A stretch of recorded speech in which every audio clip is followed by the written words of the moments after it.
Hello, my readers and my viewers and everyone else.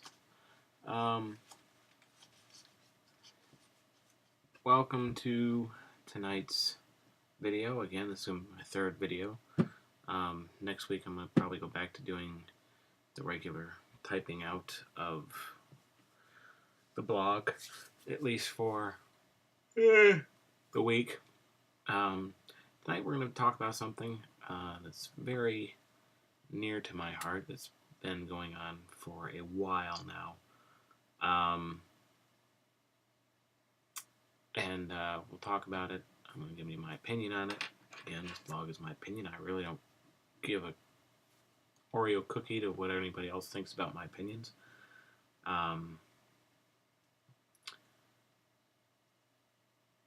This is the second post for this week, so consider yourselves lucky.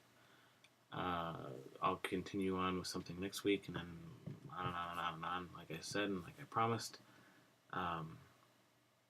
This week we're going to talk about not the topic that I talked about a week and a half ago, which we pushed off because of the gun control thing we talked about on my last post. We're also going to push that topic off again for this particular topic. This particular thought stems from some stuff that's been going on from the last week. Last week, of course, we had the tragic shooting. That's why I want to talk about that one first. But also last week, there was another, obviously not nearly as tragic or horrific event, but something that is definitely heartbreaking to someone like me. And that was the sanctions that were handed down by the NCAA to Penn State University for all of the things that have gone on there for, well, since 1998, I guess, is when it all started. Tonight, we're going to go through some stuff. I'm not going to go into great detail about the free report because, quite frankly, I looked it up online, started reading it, and it's a bunch of nonsense. Well, it's not a bunch of nonsense. It's a very well done investigation. However, there's some stuff that I'm sure is missing, and it's very kind of haphazardly. We might do an overview of it. First of all, I haven't read the full thing. I'll put a link to it in the blog, so you'll be able to read it yourself if you want to, if you have the time. It's almost like a War and Peace book. There's like 8 or 9 chapters in it, and it's a very long document. So if you have the time to read the whole thing, more power to you. I haven't had the time to read the whole thing, but I have had the time to read enough of it to know that it's incomplete. I don't think it's fair. I don't think it's a fair document. I don't think it was a fair investigation. But we'll talk about that a little later in the video. As I said, I will post a link to the free report in my blog, so if anybody else wants to nauseate themselves by reading the whole thing, you may do so. It's in PDF format, so make sure you have the updated software and everything to read it. Most everybody should have it. But anyway, let's start at the very beginning. And I'll explain the events as best as I can remember them. I guess what this investigation has proved that back in 1998 is when it first started. Jerry Sandusky, who has been tried and convicted and sentenced at the time that this video is being made. Jerry Sandusky, let's not forget, has been tried, convicted, and sentenced. The man will be spending the rest of his life in jail. The man, notice it's a singular word, the man who actually committed the crime has been tried, convicted, and sentenced. He will be spending the rest of his life in jail. Justice has been served in the eyes of the law, and quite frankly, I know this is not what some people want to hear, but if you go up to any one of the victims of Jerry Sandusky and ask them what their nightmares are about, I guarantee you not one of them is going to say, oh, my nightmares involve Joe Paterno. Oh, my nightmares involve Penn State University. My nightmares involve Jerry Sandusky. Okay?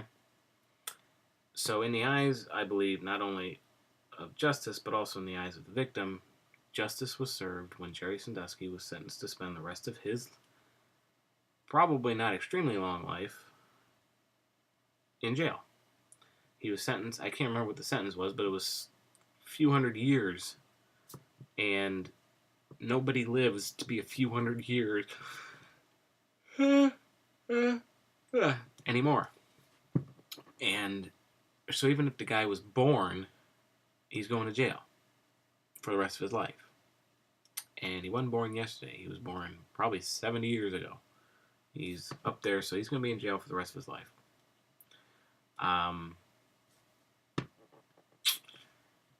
So the guilty party here has been taken care of. Back in 1998, I guess, is when the first incident occurred. And the sanctions that were handed down last week were for a lack of, from what I understand, a lack of the university doing the right thing in the handling of the Jerry Sandusky situation. Now, the sanctions that were handed down by the NCAA are as follows. If I miss any of them, make sure to leave them in the comments of my blog. That way I can, fix it later on. But from what I understand, these are the sanctions that the NCAA handed down to Penn State University. 1, they would be banned from postseason play for 4 years, I believe, which means no matter how good their regular season record is, they will not play in a bowl game or any type of playoff if the BCS incorporates that within the next year or two, which they might. They will not have any postseason play for the next 4 years. A $60 million fine. $60 million fine. Okay. There was a lot to do with scholarships, a reduction of how many scholarships they can have over the next... Excuse me. I don't even know why I'm yawning. It's only 11 o'clock at night. But anyway, a reduction in the amount of scholarship players they can have over the next few years. Again, I don't know all the details. Some people may not think of this as a penalty, but it kind of is because it could hurt the program. Any Penn State player may transfer out of the university and play for any other team with no restriction. And in normal circumstances, they would be losing a year of eligibility. So any player has free reign to just leave the program and go play anywhere else with no restriction. Also, if you received a scholarship to play for Penn State, and because of what has gone on, you decide you no longer want to play a sport for Penn State, you just want to go to school at Penn State, you may receive your scholarship for whatever sport you got your scholarship for. You may receive your full scholarship as long as your grades stay right and not even play in the sport. So these are some of the penalties. Oh, also, minor little penalty also as a sanction was every single win that the Penn State football program had from 1998 to 2011 has been vacated, which means in the record books they do not any longer exist. Okay, that is, first and foremost, I'm just going to say, we're going to talk about all of them. First and foremost, the last one I just mentioned is the one that's got me sick to my stomach. For a couple reasons that we'll go into, but it is the biggest load of garbage I've ever heard of in my life. First of all, from what I remember, Jerry Sandusky was not even part of the Penn State football program in 98 anymore. From what I understand, he was no longer a coach at that point.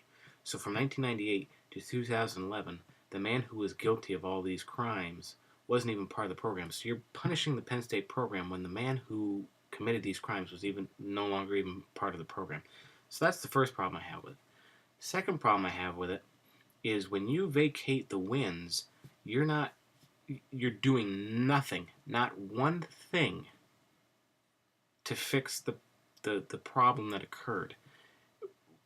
The president of the NCAA, when he announced these sanctions.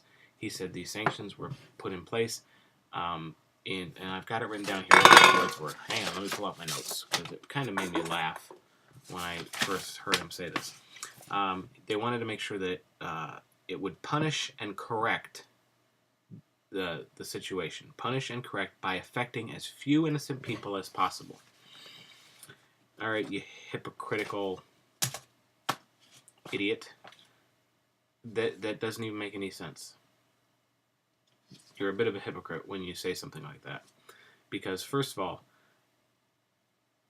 vacating everyone from 1998 to 2011,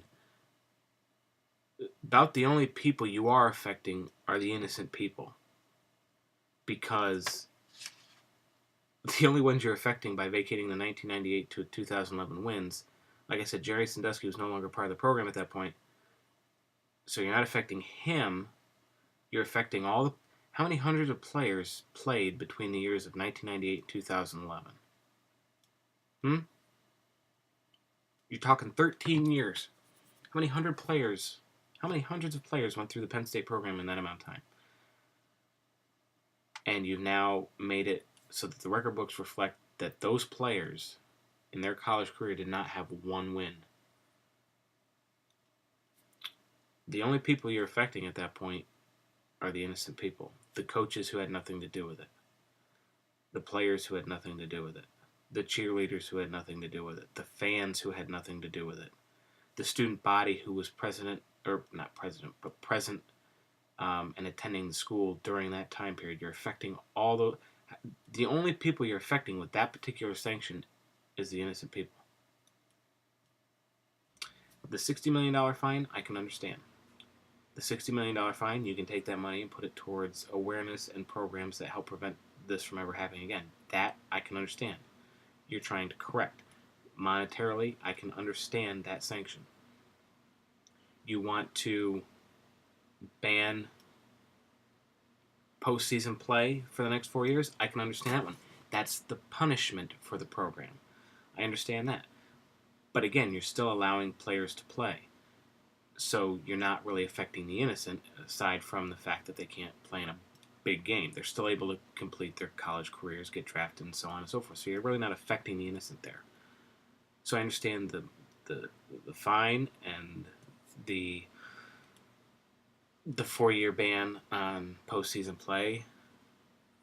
I'm not really understanding the scholarship sanctions too much. I understand allowing students to transfer out to play for any other school. If they're disgusted by the program, they want to leave, they should be free to leave if they want. I'm not really sure how allowing students to keep their scholarship without playing the sport that they got the scholarship for really is... I don't understand that one. But this vacating the wins from 98 to 2011, I don't understand what that fixes. It doesn't fix anything. All it does is further prove that this, for the last several weeks, has been nothing but a witch hunt over Joe Paterno. That's all this proves. That's it. From day one, when this first broke, the scandal broke, and the Board of Trustees said, we're going to be asking it was brought up that, he's going to be asked to resign, and Joe came out and said, look, I'll resign at the end of this football season. Then the Board of Trustees come out and said, nope, we're going to fire him effective immediately, so that he couldn't have any more wins, couldn't be a part of the program anymore. From that day, this has been nothing but... I don't know why I'm so tired. But this has been nothing but a witch hunt against Joe Paterno. And the vacating of the wins from 1998 to 2011 just further proves that to me. It's the only... You're taking away 13 years of wins, so that dropped Joe Paterno from the all-time winningest coach of NCAA Division I football to like 8th on the list. It took him from like 410 or 12, something like that, all the way down to 297. That is the only reason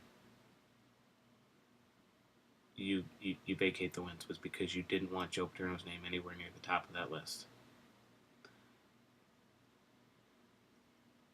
Also, taking down Joe Paterno's statue at Beaver Stadium further proves that somebody is out to tarnish this name.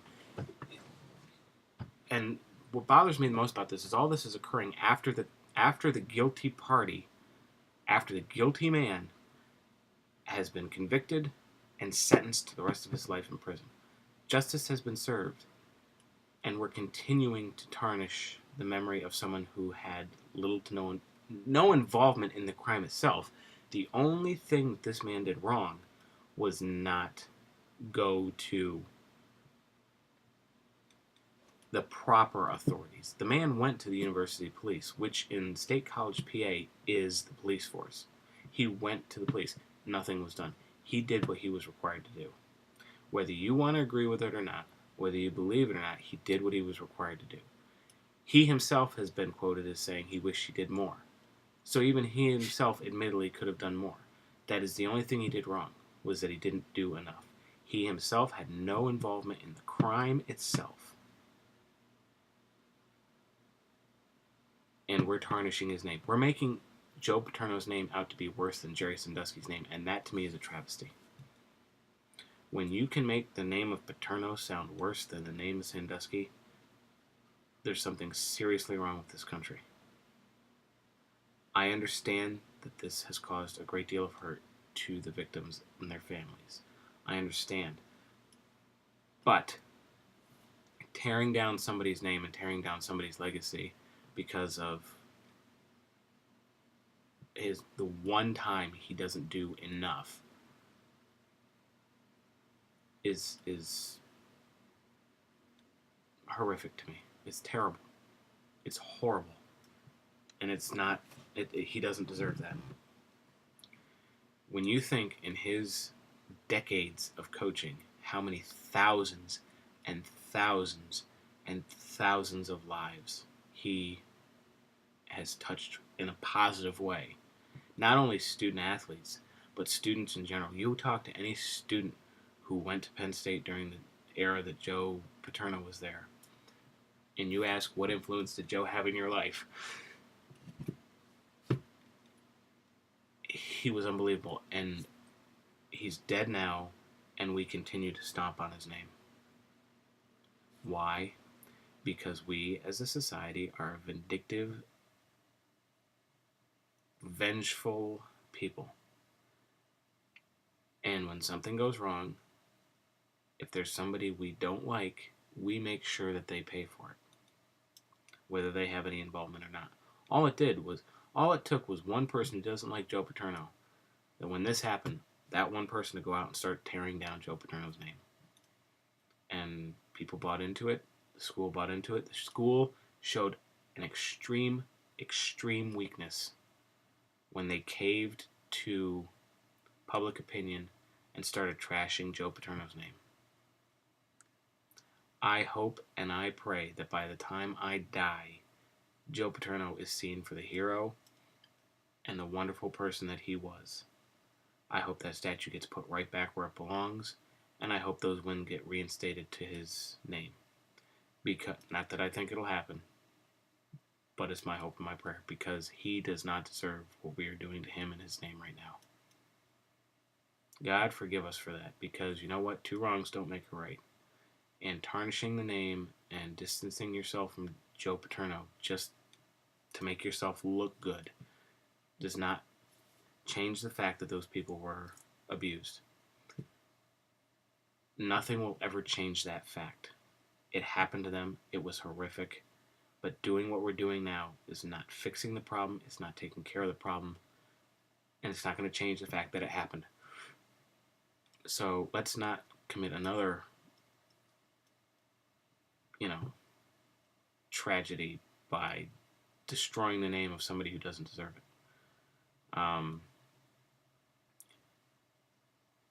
Like I said, the victims here, they've gotten their justice. The man that hurt them is going to jail for the rest of his life. Joe Paterno does not deserve to have his name dragged through the mud like this. He really does not. Um, and like I said, I hope that by the time I die, all this. And you know what? Even if they don't reinstate it, I will say this. Evan Royster, who was a running back at Penn State for a while, this was not that long ago that he played. Um, he tweeted something not long after the sanctions were handed down, and um, it was something to the effect of, I basically lost every game I played in his entire career at Penn State. One of the great Penn State running backs, and he doesn't ever have a win to his name. You know what? I don't care what the sanction says. I don't. The NCAA can alter the record books to say anything they want the record books to say. But the fact of the matter is, in reality, where we all live, in reality, those games did take place. And on the scoreboard, when the game was over, Penn State's score was higher than their opponents. So I don't care what the NCAA says about the wins not taking place. They didn't exist. They don't count towards Joe Paterno's name. Joe Paterno is, and until somebody gets higher than 412 wins, will be the winningest coach in Division I NCAA football. Because you can say, in the record books, you can say those wins don't exist, but in reality, they did. And they were Joe Paterno's wins. I'm not saying that Penn State didn't deserve to be punished. But when you start trashing the name of a dead man who is not here to defend themselves, that is below human standards. That is inhuman. It is disgusting. And the fact that we now have the luxury, now that he's no longer here to defend himself, and we now have the luxury to sit back and say, oh, he was horrible, oh, he should have done this, and we can now, that he's no longer here to defend himself, now have the luxury to step back and do that, we as a society should be ashamed of ourselves. I tell you what, the society's a messed up place. And it's really getting sickening. When you see the good people in the world start having their names trashed because of somebody else's wrongdoing. Oh well. Joe Paterno, I hope that you rest in peace, because you deserve that. And you deserve all the good things that I'm hopeful that you're getting now, because you touched countless lives in a positive manner, and you will never be forgotten by those people. So, rest in peace, Joe Pa. I don't know. If you agree with me, great. If you don't care. Because this is, like I said, this was one topic that was very close to my heart. I've always enjoyed Penn State football, and I always grew up loving Joe Paterno. And nothing that the NCAA can do or say, and nothing that anyone says to me will ever change my opinion of that man. The only thing that I thought negative about him was what he already admitted to, is that he wished he would have done more. But the thousands and thousands of lives that he touched in a positive manner will always outweigh the one area, the one time where he fell short. The thousands of lives he touched in a positive manner will always be more important. Because remember, he himself did not commit any crime. So, rather than stand around and judge someone who's not there to defend themselves, I hope we as a society can move past this and realize that vacating those wins doesn't help or fix anything. So, to the president of the NCAA,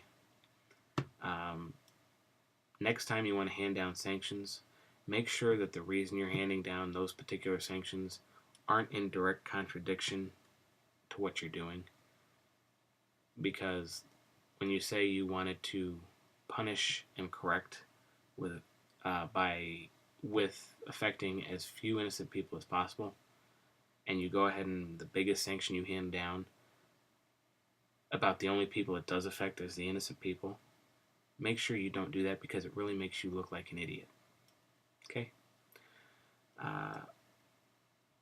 Next week, we'll be talking about finally the topic that I have been trying to talk about for the last 2 weeks that we kept kind of pushing off due to these other topics.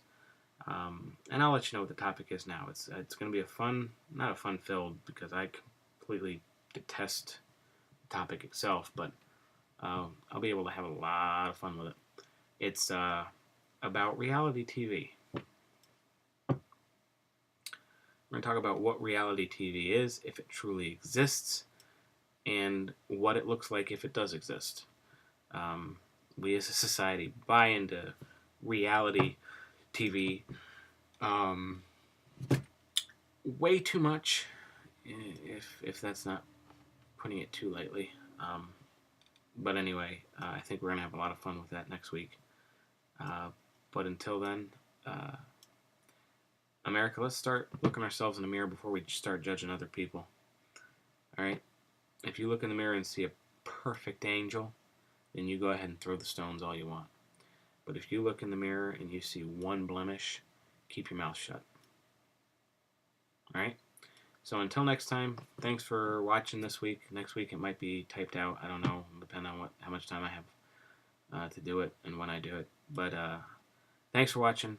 Comment. I saw somebody commented last week about the gun control, and then they deleted their own comment.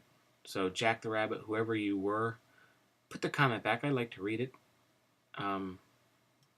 But until next time, guys, thanks for watching, and we'll see you later.